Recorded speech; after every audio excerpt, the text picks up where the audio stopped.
അസ്സലാമു അലൈക്കും. ഐഷുമ്മയുടെ വാക്കുകൾ കേട്ട് അവർ വേഗം താഴേക്കോടി. ആ വീട്ടിലെ ഏറ്റവും കുടിസ് റൂമിൽ അർദ്ധബോധാവസ്ഥയിൽ ചുരുണ്ടുകൂടിക്കിടക്കുന്ന ഷാക്കിറയെ കണ്ട് ആ രണ്ട് സഹോദരിമാരുടെയും ഹൃദയം വിങ്ങി. ഒരു വേലക്കാരിയുടെ പരിഗണന പോലും അവൾക്കില്ലെന്ന് മനസ്സിലാക്കി അവർ തമ്മിൽ തമ്മിൽ ധൈര്യത്തിനെന്ന പോലെ രണ്ടുപേരുടെയും കൈകൾ മുറുക്കി പിടിച്ചു. ഫെബി വേഗം പിന്തിരിഞ്ഞ് അവൾ മുബഷിറിൻ്റെ അടുത്തെത്തി. അതുവരെ ചുറ്റുപുറവും നോക്കിയിരുന്ന മുബഷിറിനെ ഫെബിയുടെ മുഖം കണ്ടപ്പോൾ എന്തോ കുഴപ്പമുണ്ടെന്ന് തോന്നി. അവൾക്ക് അവനോട് കാര്യം പറയാൻ സാധിച്ചില്ല. നാവ് അനങ്ങാത്തതുപോലെ. അതുകൊണ്ട് തന്നെ അവൾ അവൻ്റെ കൈ പിടിച്ചുകൊണ്ട് അകത്തേക്ക് നടന്നു. ഇവൾക്ക് ഇതെന്ത് പറ്റിയെന്നറിയാതെ അവനും കൂടെ പോയി. ഫെബിയെ എല്ലാ കാര്യങ്ങളിലും അവൻ സപ്പോർട്ട് ചെയ്യലുണ്ട്. അവൻ എന്ന് മാത്രമല്ല, അവൻ്റെ ഉമ്മയും ഉപ്പയും എല്ലാം അവളോട് ഒരു മോശമായിട്ടും പെരുമാറിയിട്ടില്ല. സ്വന്തം മോൾ തന്നെയാണ് അവർക്ക് അവൾ തിരിച്ചും സ്വന്തം ഉമ്മയും ഉപ്പയുമായിട്ടാണ് കാണുന്നതും. ഫെബിയുടെ മാറ്റങ്ങൾ മനസ്സിലാക്കിയതുപോലെ ഉമ്മയും ഉപ്പയും എഴുന്നേറ്റ് അവളുടെ പിറകെ നടന്നു. ഷാക്കിറയുടെ ആ കിടത്തം കണ്ട് അവരെല്ലാം ഒന്ന് ഭയന്നു. എന്താ കാര്യമെന്ന് ഉപ്പ പെട്ടെന്ന് തന്നെ ഷാക്കിറയുടെ ഉപ്പയുടെ അതേ അധികാരത്തിൽ തന്നെ ഐഷുമ്മയുടെ നേരെ നോക്കി. അത് കുഴപ്പമൊന്നുമില്ല, ഓളൊന്ന് കുളത്തിൽ വീണതാ, കുറച്ച് വെള്ളം കുടിച്ചു, അല്ലാതൊന്നുമില്ല. പഠിച്ചോനും തോന്നിയിട്ടുണ്ടാവും, മച്ചിയായി കുഞ്ഞിനെ പ്രസവിക്കാൻ കഴിയാത്ത ഓളൊക്കെ ഭൂമിയിൽ തന്നെ നിന്നാലെല്ലാം മുടിഞ്ഞു പോകുമെന്ന്. ഷാക്കിറയുടെ അവസ്ഥയിൽ ചലനം നഷ്ടപ്പെട്ട് നിന്നിരുന്ന റീമയുടെ മുഖം ദേഷ്യം കൊണ്ട് വിറച്ചു. അവൾ ആയിഷുമ്മയുടെ നേരെ തിരിഞ്ഞു. നിങ്ങൾക്കായിരിക്കും അവൾ ഭാരം. ഹോസ്പിറ്റലിൽ പോലും ഒന്ന് കൊണ്ടുപോകാതെ നിങ്ങളല്ലേ അവളെ മച്ചിന്ന് മുദ്ര കുത്തിയത്. പിന്നെ എല്ലാവരെയും പഠിച്ചത് പഠിച്ചോനാണ്, ആയുസ് നിശ്ചയിക്കുന്നതും ഓൻ തന്നെയാണ്. എന്നിട്ട് എങ്ങനെയല്ലോ ഉപദ്രവിക്കാൻ പറ്റുമോ അങ്ങനെയല്ലോ ഉപദ്രവിച്ചിട്ട് നാവിൽ നിന്ന് വരുന്ന വർത്താനം കണ്ടില്ലേ. അവൾ പറയുന്നത് എന്തെന്ന് പോലും ഓർമ്മയില്ലാത്ത വിധം ദേഷ്യം കൊണ്ട് വിറച്ചു. ആബിദിൻ്റെ കൂടെ റസിയെ കണ്ടതും ഷാക്കിറയുടെ കിടത്തവും മാത്രമേ അവളുടെ കണ്ണിൽ തെളിഞ്ഞിരുന്നുള്ളൂ. ഇച്ചിങ്ങനെ ഒച്ച ഇടൊന്നും വേണ്ട, ഞാൻ പറഞ്ഞത് ശരി തന്നെയല്ലേ. എൻ്റെ ഇത്താത്ത മച്ച തന്നെയാ. എൻ്റെ ആബിദ് റസിയെ കെട്ടിയിട്ട് ഒരു മാസമില്ലായുള്ളൂ. അവളെ കുളി പോലും തെറ്റിയിരിക്കുക. അപ്പോൾ പറ, അവൾ മച്ചയല്ലാതെ പിന്നെ ആരാ? അവ ഇപ്പോൾ കെട്ടിയത് കുറച്ച് മുന്നേ ചെയ്യണമായിരുന്നു. എന്നാലിപ്പോൾ മറ്റുള്ളവരെ പോലെ അവനും കുഞ്ഞുങ്ങൾ 2-3 ആയേനെ. റസിയെ ഗർഭിണിയാണെന്ന് കേട്ടപ്പോൾ റീമയുടെ വാ അടഞ്ഞുപോയി. അപ്പോൾ ഇതുവരെ എല്ലാവരും പറഞ്ഞു നടന്നതുപോലെ എൻ്റെ ഇത്താത്താക്ക് ഒരു കുഞ്ഞിനെ ഗർഭം ധരിക്കാനുള്ള കഴിവില്ലേ? ഇനി ഇല്ലെങ്കിലും അത് പഠിച്ചവൻ്റെ തീരുമാനമാകില്ലേ? അതിനെ ഉൾക്കൊള്ളാതെ ഇത്താത്തയെ ഇങ്ങനെ അപമാനിക്കാൻ പാടുണ്ടോ? ഇവരോടൊന്നും സംസാരിച്ചിട്ട് കാലമെന്ന് മനസ്സിലാക്കിയ റീമ ഫെബിയെയും കൂട്ടി ഷാക്കിറയെ പിടിച്ചുകൊണ്ട് എഴുന്നേൽപ്പിച്ച് നടത്താൻ നോക്കി. ഇത്തിരി ബുദ്ധിമുട്ടിയെങ്കിലും അവർ അവളെയും കൊണ്ട് ഉമ്മറത്തേക്ക് നടന്നു. ഞങ്ങളെ ഇത്താത്തയെ കൊണ്ടുപോവുകയാണ്, ആരോടൊന്നില്ലാതെ പറഞ്ഞുകൊണ്ടിരിക്കുന്ന ഫെബി ആബിദിനെ കണ്ട് തറപ്പിച്ചെന്ന് നോക്കി കാറിന് നേരെ നടന്നു. അവളെ ഇന്ന് ഇവിടെ നിന്ന് കൊണ്ടുപോയാലേ പിന്നെ ഇങ്ങോട്ട് അവളെ തീരെ പറഞ്ഞേക്കാൻ പാടില്ല. അവൾക്കിനി ഈ പടി ചവിട്ടാൻ കഴിയില്ല, ഞാൻ സമ്മതിക്കൂല. ഭൂമിക്ക് പോലും വേണ്ടാത്തവളെ തലയിലെടുത്ത് വെച്ച് നിങ്ങളെ ജീവിതം തന്നെ ദുരിതാക്കണോ എന്ന് ചിന്തിക്കേ. ആയിഷുമ്മ ഫെബിയുടെയും റീമയുടെയും മുഖത്തേക്ക് നോക്കിക്കൊണ്ട് പറഞ്ഞു. ദേ ഇവളങ്ങ് പോകും അറിയാലോ, പിന്നെ നിൻ്റെ മോൻ്റെ തലയിലാകും. ആകെയുള്ള മോനാ, ഇങ്ങനെ ഇവളെപ്പോലുള്ള ഒരാൾക്ക് വേണ്ടി ബുദ്ധിമുട്ടിക്കണോ എന്ന് ചിന്തിക്കേ എന്ന് മുബഷിറിൻ്റെ ഉമ്മയുടെ മുഖത്ത് നോക്കുന്നതോടൊപ്പം റീമയെ ചൂണ്ടിക്കാണിച്ചുകൊണ്ട് ആയിഷുമ്മ പറഞ്ഞു. എൻ്റെ ബുദ്ധിമുട്ട് നിങ്ങൾ നോക്കേണ്ട കാര്യമില്ല ആയിഷുമ്മ. പിന്നെ ഫെബിക്ക് ഇത്തയെ നോക്കണമെങ്കിൽ എൻ്റെ കാല് പിടിക്കേണ്ട ആവശ്യമില്ല. അവൾക്ക് ഇന്ന് അത്യാവശ്യം സാലറി ഉള്ള ഒരു ജോലിയുണ്ട്. സാലറി അവൾക്ക് ഇഷ്ടമുള്ളതുപോലെ ചിലവഴിക്കാൻ ഉള്ള ഫ്രീഡം ഉണ്ട്. അങ്ങനെ എൻ്റെ പേരും പറഞ്ഞ് എന്തെങ്കിലും പറഞ്ഞ് തിരിയാൻ നിങ്ങളെപ്പോലെ തരം താഴ്ന്നവരല്ല എൻ്റെ ഉപ്പയും ഉമ്മയും. അതുവരെ മിണ്ടാതെ നിന്നിരുന്ന ഫെബിയുടെ ഭർത്താവ് മുബഷിർ പറഞ്ഞു. പാതി ബോധത്തിനിടയിലും ഐഷുമ്മയുടെ വാക്കുകൾ ഒരു സ്വപ്നത്തിൽ നിന്നതുപോലെ ഷാക്കിറയുടെ ചെവിയിൽ അലയിടിച്ചു കൊണ്ടേയിരുന്നു. പിന്നെ ഒന്നും പറയാതെ ആബിദിനെ ഒന്ന് നോക്കി. ഉമ്മയെ നോക്കണ്ട എന്നോ വാക്ക് കേൾക്കണ്ടോ എന്നോ അല്ല, പക്ഷേ കെട്ടിയ പെണ്ണിനെ ഇങ്ങനെ കണ്ണീര് കുടിപ്പിച്ച നിന്നെയൊക്കെ അതിനുള്ള ശിക്ഷ അനുഭവിക്കാതെ പഠിച്ചവന് വിടുമെന്ന് തോന്നുന്നുണ്ടോ? ആ ചോദ്യം ഒരിക്കലും ആബിദ് മുബഷിറിൽ നിന്ന് പ്രതീക്ഷിച്ചിട്ടുണ്ടായിരുന്നില്ല. ദേ ഇത്താത്ത, എനിക്ക് ദേഷ്യം വരുന്നുണ്ട് കേട്ടോ. ഏട്ടത്തിയാണെന്നും നോക്കൂല. ഞാനൊരു അടി അങ്ങ് തരും. അല്ല പിന്നെ എനിക്ക് ഈ കണ്ണീര് കാണുമ്പോൾ ദേഷ്യമാണ് തോന്നുന്നത്. ഇനി ആ നരകത്തിൽ നിന്ന് ഇത്താത്തയെ ഞങ്ങൾ കൊണ്ടുവന്നത് തീരെ ഇഷ്ടമായില്ലെന്ന് തോന്നും. ഈ കരച്ചിൽ റൂം അടിച്ചുള്ള ഇരുത്തവും കണ്ടാൽ. ഇത്താത്തയോട് ഒരു തരി സ്നേഹം അളിയനുണ്ടായിരുന്നെങ്കിലേ ഒരിക്കലും അളിയൻ ഇങ്ങനെ ചെയ്യില്ലായിരുന്നു. പിന്നെ ഇങ്ങനെ കരഞ്ഞു നിലവിളിച്ച് റൂമിലിരിക്കുന്നതിനേക്കാൾ അളിയനില്ലാതെയും ജീവിക്കാൻ പറ്റുമെന്ന് കാണിച്ചു കൊടുക്കും ഇത്താത്ത. എന്തായാലും ഞങ്ങൾ രണ്ടുപേരും ഒരു തീരുമാനം എടുത്തിട്ടുണ്ട്. ഉമ്മയും ഉപ്പയും നോക്കും പോലെ തന്നെയാണ് ഞങ്ങൾക്ക് ഇത്താത്തയും. അതുകൊണ്ട് ഇത്താത്തയെ ഇനി ആ വീട്ടിലേക്ക് ഞങ്ങൾ പറഞ്ഞയക്കൂല. പിന്നെ ഇത്താത്തക്കല്ലേ ഉപ്പയുടെ അതേ ടേസ്റ്റ് കിട്ടിയിരിക്കുന്നത്. തയ്യൽ ഏത് മോഡലും പെട്ടെന്ന് മനസ്സിലാക്കാനും തയ്ക്കാനുള്ള കഴിവ് ഇത്താത്താക്ക് ഉണ്ടായിരുന്നല്ലോ. കുറച്ച് വർഷമായിട്ട് അതൊന്നും ചെയ്തിരുന്നെങ്കിലും ഒരു ഫാഷൻ ഡിസൈൻ കോഴ്സ് പഠിച്ചെടുത്ത് ഒന്നുകൂടെ അത് മെച്ചപ്പെടുത്താൻ കഴിയുത്താത്ത. അതല്ല നിങ്ങൾ ബുദ്ധിമുട്ടിക്കാണെന്ന് വിചാരിച്ച് വീണ്ടും ആ വീട്ടിലേക്ക് തന്നെ പോകാൻ പുറപ്പാടാണെങ്കിലേ ഞങ്ങളെങ്ങ് മറന്നേക്കണം. അവസാനത്തെ അടവെന്ന നിലയിൽ ഇത്തിരി ദേഷ്യത്തോടെ തന്നെ പറഞ്ഞു ഫെബി. അത് കേട്ട് ആബിദിൻ്റെ വീട്ടിൽ നിന്നും നേരെ ഹോസ്പിറ്റലിലേക്ക് പോയി ഫെബിയുടെ വീട്ടിലേക്ക് എത്തിയ ഷാക്കിറ ദയനീയമായി അവരെ നോക്കി. ഇനി ഇത്താത്താക്ക് ഞങ്ങളെ ബുദ്ധിമുട്ടിക്കാൻ പ്രയാസമാണെങ്കിലേ ഞങ്ങൾ ചിലവാക്കുന്ന പണം ഇത്താത്താക്കൊരു വരുമാനമൊക്കെ ഉണ്ടാകുമ്പോൾ കുറേശ്ശെ തിരിച്ചു തന്നാൽ മതി, പോരെ? ഒരു അന്തിമ തീരുമാനം എന്നതുപോലെ അവൾ പറഞ്ഞു. ഉമ്മയും ഉപ്പയും വയസ്സായെങ്കിലും തൻ്റെ മോൾക്ക് ഇത്രയും പീഡനമായിരുന്നു എന്ന് അറിഞ്ഞപ്പോൾ തൊട്ടുള്ള നെഞ്ചുപിടിച്ചിലാണ്. ഇത്രയും കാലം ഞാൻ അറിഞ്ഞിരുന്നില്ല എന്നൊരു തോന്നലാണ് രണ്ടു പേർക്കും. എത്ര ദാരിദ്ര്യമാണെങ്കിലും ഇവിടെ നിർത്തിയേനെ അവളെന്ന് ഉപ്പ നെഞ്ചുഞ്ഞുകൊണ്ട് ആലോചനയോടെ ഇരിക്കുന്നുണ്ട്. ഉമ്മയുടെയും ഉപ്പയുടെയും സങ്കടവും സഹോദരിമാരുടെ ടെൻഷനും എല്ലാം കണ്ടില്ലെന്ന് നടിക്കാൻ ഷാക്കിറയെ കൊണ്ടാവില്ലായിരുന്നു. അതുകൊണ്ട് തന്നെ അവർ പറഞ്ഞതുപോലെ റൂമിൽ അടച്ചിരിക്കാതെ അടുത്ത ടൗണിലെ ഒരു സ്ഥാപനത്തിൽ ഫാഷൻ ഡിസൈനിങ്ങിന് ചേർന്നു. മനസ്സിൽ ഒരുപാട് സങ്കടവും എങ്ങനെ മുന്നോട്ട് പോകുമെന്നുള്ള ചോദ്യമുണ്ടെങ്കിലും ഉമ്മയുടെയും ഉപ്പയുടെയും സഹോദരിമാരുടെയും മുന്നിലും അവൾ അതൊന്നും പ്രകടിപ്പിച്ചില്ല. ഷാക്കിറ പോയതോടെ ആബിദിൻ്റെ വീട്ടിലെ ജോലി എല്ലാം അവതാളത്തിലായി. ഇതുവരെ മേലനങ്ങാതെ പിത്തം വന്നവർക്കൊക്കെ അവളൊരു പോക്ക് നഷ്ടമായിരുന്നു. വീട്ടുജോലിക്ക് ആളെ വെക്കാനൊന്നും ഉമ്മ സമ്മതിക്കില്ല. പെണ്ണുങ്ങൾക്കൊന്നും മേലനങ്ങി അസുഖം വരുത്താതെ ഇരിക്കണമെങ്കിലേ വീട്ടുജോലി എടുക്കണമെന്ന് പറഞ്ഞ് ആയിഷും അതിനെ എതിർക്കുമായിരുന്നു. സെജിന അന്നും ഇന്നും അവളുടെയും കുഞ്ഞുങ്ങളുടെയും കാര്യം നോക്കുമായിരുന്നു. അതുകൊണ്ട് തന്നെ മറ്റു മരുമകൾക്ക് തൻ്റെ കുഞ്ഞുങ്ങളുടെ കാര്യങ്ങളും ഭർത്താവിൻ്റെ കാര്യങ്ങളൊന്നും ചെയ്യാനുള്ള സമയം കിട്ടുന്നില്ല. ചെയ്ത് ശീലമില്ലാത്ത കാര്യങ്ങളായതുകൊണ്ട് എല്ലാതും സാവകാശമാണ് കഴിയുന്നത്. മാത്രമല്ല മേലനങ്ങി ജോലി ചെയ്യേണ്ടി വരാത്തത് കൊണ്ട് തന്നെ ഇപ്പോൾ അതെല്ലാം ചെയ്യുമ്പോൾ മടിയാണ് അവർക്ക്. ഷാക്കിറ ഉള്ളപ്പോൾ നേരത്തിന് ടേബിളിൻ്റെ മുന്നിലേക്ക് എല്ലാം കിട്ടുമായിരുന്നു. ഏറെ സമയം ഫോണിൽ തൊണ്ടിരുന്നാൽ മതിയായിരുന്നു. എത്ര സമ്പത്തുണ്ടായിട്ടും കാര്യമില്ല. ഐഷുമ്മയുടെ കൺട്രോളിലാകുമ്പോൾ ഒരു വാഷിംഗ് മെഷീൻ പോലും ഇല്ല അവിടെ. കുളത്തിൽ കൊണ്ടുപോയി വാഷ് ചെയ്യണം. ഷാക്കിറ പോകാനുള്ള കാരണം ആയിരിക്കുമ്പോൾ ഇപ്പോൾ എല്ലാവർക്കും ആബിദിനോട് ദേഷ്യമാണ്. അവൻ കാരണമാണല്ലോ തങ്ങളുടെ വീട്ടിലെ ഫ്രീ സെർവൻ്റ് പോയത്. അത് കാരണമാണല്ലോ ഇപ്പോൾ ജോലി എടുക്കേണ്ടി വന്നത്. അല്ലെങ്കിൽ ആ തള്ളക്ക് എന്താ ഒരു ജോലിക്കാരിയെ വെച്ചുകൂടെ? സെജിനയും റസിയും അല്ലാത്ത എല്ലാ മരുമക്കളും ഒത്തുകൂടിക്കൊണ്ട് ഉമ്മാക്കും ആബിദിനുമെതിരെ കുശുകുശിക്കാൻ തുടങ്ങി. ഹന്നത്തെ, എടി അന്നത്തെ! ആയിഷമ്മ ഉമ്മറക്കോലയിലെ ചാരുകസേരയിൽ ഇരുന്നു കൊണ്ട് തൻ്റെ മരുമക്കളിൽ ഒരാളെ നീട്ടി വിളിച്ചു. ഈ തള്ള ഇത് ഇനി എന്തിനാണാവോ? ഒരു ഭാഗത്ത് വെറുതെ ഒന്നും ഇരിക്കാനും ഇഷ്ടമല്ല, അപ്പം തുടങ്ങും കാലി വിളിക്കാൻ എന്നും പിറുപിറുത്തുകൊണ്ട് അന്നത്ത് ആയിഷമ്മയുടെ അടുത്തേക്ക് ചെന്നു. ആയിഷമ്മയുടെ അടുത്തപ്പോൾ റസിയ ഉണ്ടായിരുന്നു. ഉമ്മ വിളിച്ചോ? അന്നത്ത് ചോദിച്ചു. കനത്തിലൊന്ന് ആയിഷമ്മ മൂളി. അവളെ എത്ര പ്രാവശ്യം വിളിച്ചിട്ടാണ് ഈ വരവ് എന്നോർത്ത് ആയിഷമ്മയുടെ മുഖത്ത് ദേഷ്യമുണ്ടായിരുന്നു. ഷാക്കിറ ആയിരുന്നെങ്കിൽ തൻ്റെ ഒറ്റ വിളിക്ക് ഇവിടെ എത്തി ബഹുമാനത്തോടെ വന്ന് തൻ്റെ മുന്നിൽ തലകുനിച്ച് നിൽക്കും. എന്നാൽ അത്രയും പേടിയൊന്നും തൻ്റെ മറ്റു മരുമക്കളില്ല എന്നത് അവർക്കൊരു ക്ഷീണം തന്നെയായിരുന്നു. ഉമ്മ വിളിച്ചത് എന്തിനാണ് എന്ന് ചോദിച്ച് അവരുടെ മുഖത്തേക്ക് നോക്കി. റസിയയ്ക്ക് ഒരു ഗ്ലാസ് ജ്യൂസ് കൊടുത്തു കൊടുത്ത. ആയിഷമ്മയുടെ ആജ്ഞ പുറപ്പെടുവിക്കുന്നത് അവൾക്ക് ഇഷ്ടമായില്ല. അതിന് റസിയക്ക് കുഴപ്പമൊന്നുമില്ലല്ലോ, ഈ ജ്യൂസ് ഉണ്ടാക്കാൻ മലമറിക്കുന്ന പണിയൊന്നുമില്ലല്ലോ. അവളെ കാര്യങ്ങൾ അവളെ തന്നെ നോക്കണം, അല്ലാതെ എനിക്കൊന്നും വയ്യ. പിന്നെ അത്രയ്ക്ക് നിർബന്ധമാണെങ്കിൽ ഉമ്മാക്ക് അങ്ങോട്ട് ഉണ്ടാക്കി കൊടുത്തൂടെ? ഹന്നത്തിൻ്റെ സംസാരം കേട്ട് ആയിഷമ്മയുടെ കൈ അവളുടെ മുഖത്ത് പതിഞ്ഞു.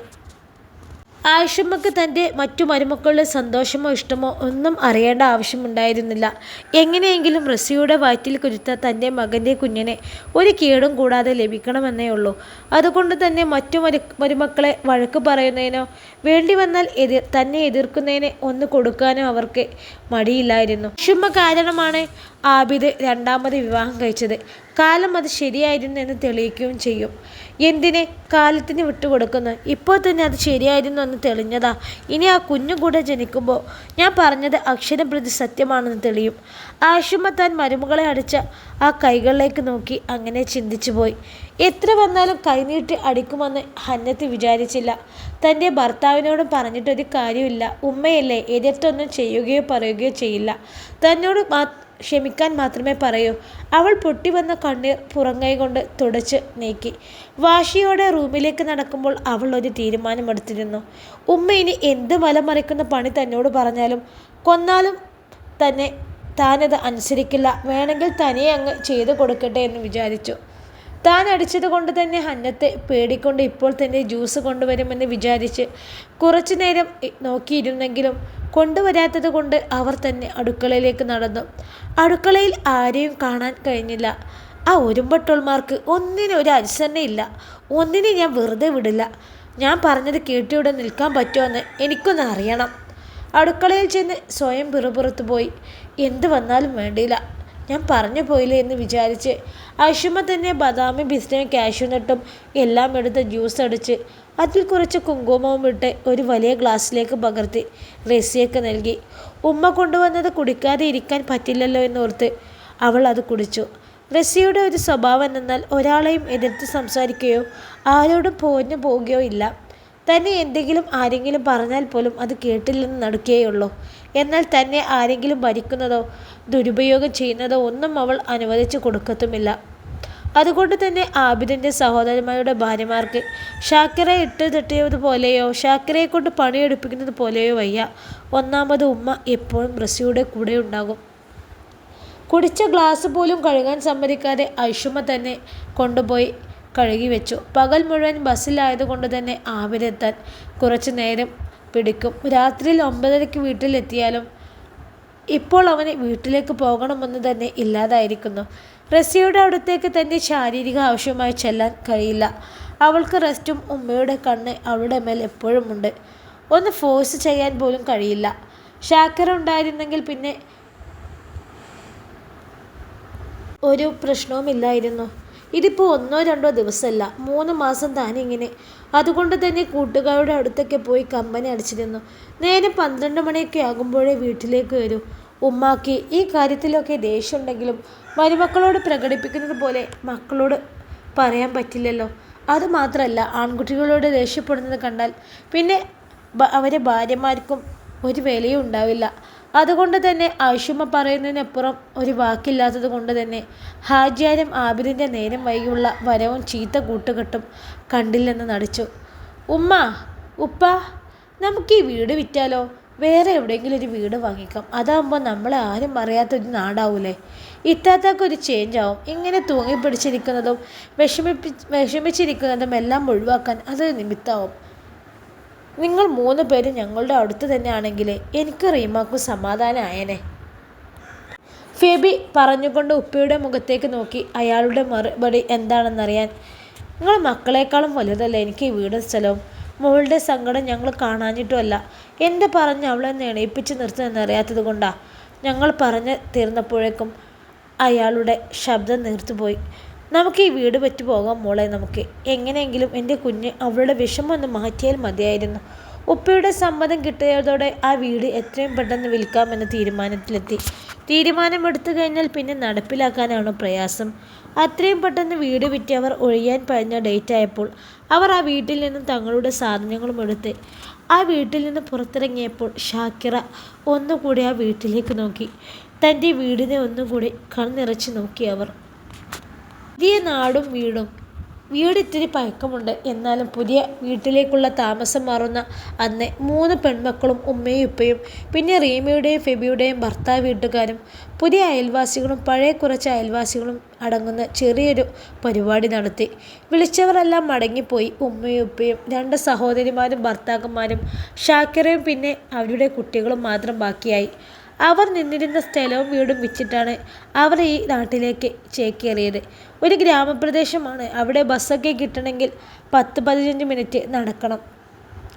സഹോദരിമാരും മക്കളും ഭർത്താക്കന്മാരും 2 ദിവസം അവിടെ തങ്ങിയിട്ട് തിരിച്ചുപോയി. ഇപ്പോൾ ഉമ്മയും ഉപ്പയും ഷാക്കിറയും മാത്രം. ആ വീടിനോട് ഇണങ്ങാൻ കുറച്ച് ദിവസം വേണ്ടി വരുമെന്ന് ഷാക്കിറയ്ക്ക് തോന്നി. തൻ്റെ സന്തോഷത്തിന് വേണ്ടിയാണ് അനിയത്തിമാർ ഇങ്ങനെയൊരു തീരുമാനമെടുത്തത് തന്നെ. തൻ്റെ വേദനകൾ നിറഞ്ഞ ഇന്നലകൾ അറിയാതെ ഒരു സ്ഥലത്താകുമ്പോൾ നാട്ടുകാരിൽ നിന്നും അതിനെപ്പറ്റിയുള്ള ചോദ്യം ഉണ്ടാവില്ലല്ലോ എന്നോർത്ത് ചെയ്തതാണവർ. കൂടാതെ 2 അനിയത്തിമാരുടെയും വീട്ടിൽ നിന്നും ഏകദേശം ഒരേ ദൂരം മാത്രമാണിപ്പോൾ വീട്ടിലേക്കുള്ളത്. റീമ നാട്ടിലുള്ളപ്പോഴും ഫെബിക്ക് എപ്പോഴും ഓടിയെത്താൻ സുഖം ഇവിടേക്കാണ് എന്നുള്ളത് വേറെ ഒരു കാരണമായിരുന്നു.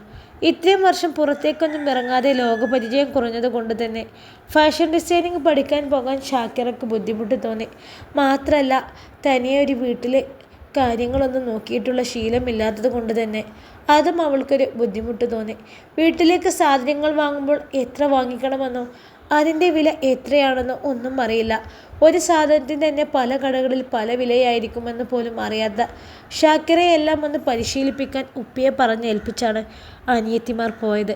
അതുകൊണ്ട് തന്നെ എപ്പോഴും വീട്ടു സാധനങ്ങൾ വാങ്ങിക്കാൻ പോകുമ്പോൾ ഉപ്പ അവളെയും കൊണ്ടുപോകും. അതിപ്പോൾ പച്ചക്കറിയായാലും പലചരക്കായാലും കുറച്ച് മതിയെങ്കിൽ പോലും അവളെ കൊണ്ടുപോകും. ഉപ്പയെ തനിയെ പറഞ്ഞേക്കുന്നതിലുള്ള സമാധാനക്കേട് കൂടെ പോകുന്നതോടെ അവൾക്കുമില്ലാതായി. ദിവസങ്ങൾ കടന്നുപോയി. പതിയെ പതിയെ നാടിനോടും വീടിനോടും അയൽക്കാരോടും എല്ലാം ഇണങ്ങി. വിവാഹം കഴിഞ്ഞതാണോ, ഭർത്താവ് എന്ത് ചെയ്യുന്നു എന്നുള്ള ചോദ്യങ്ങൾ അയൽക്കാരിൽ നിന്നും വന്നപ്പോൾ അവൾ ഡൈവോഴ്സാണെന്ന് മാത്രം പറഞ്ഞൊഴിഞ്ഞു. ഉമ്മയും ഇപ്പയും സംബന്ധിച്ച് ഷാക്കിറയുടെ ജീവിതത്തിൽ ഇങ്ങനെ ആയതിൽ വിഷമമുണ്ടെങ്കിലും തങ്ങളുടെ മകൾ ഒരാപത്തും കൂടാതെ തങ്ങളുടെ അടുത്തുണ്ടല്ലോ എന്ന സമാധാനത്തിലായിരുന്നു. ആത്മഹത്യ ചെയ്യുന്ന എത്രയോ പെൺകുട്ടികളുണ്ട് സഹിക്കാൻ വയ്യാതെ. എന്നാലും തങ്ങളുടെ മോൾക്ക് അങ്ങനെയൊന്നും തോന്നിയില്ലോ എന്നുള്ള സമാധാനമാണ്. റീമയ്ക്ക് ഗൾഫിലേക്ക് തിരിച്ചു പോകാനായതുകൊണ്ട് തന്നെ അവൾ വീട്ടിലേക്ക് വന്ന് 2 ദിവസം നിൽക്കുകയും ചെയ്യാമെന്ന്, കൂടെ കൊണ്ടുപോകാൻ കുറച്ച് ഡ്രസ്സ് എടുക്കുകയും വേണമെന്ന രീതിയിലാണ് അവൾ വന്നത്. പുറത്തേക്ക് പോകുമ്പോൾ കൂടെ ഷാക്കിറയെയും കൊണ്ടുപോയി. പിന്നെ കുറച്ചധികം കവറുകൾ പിടിച്ച് വൈകുന്നേരമാണ് വീട്ടിലേക്ക് എത്തിയത്.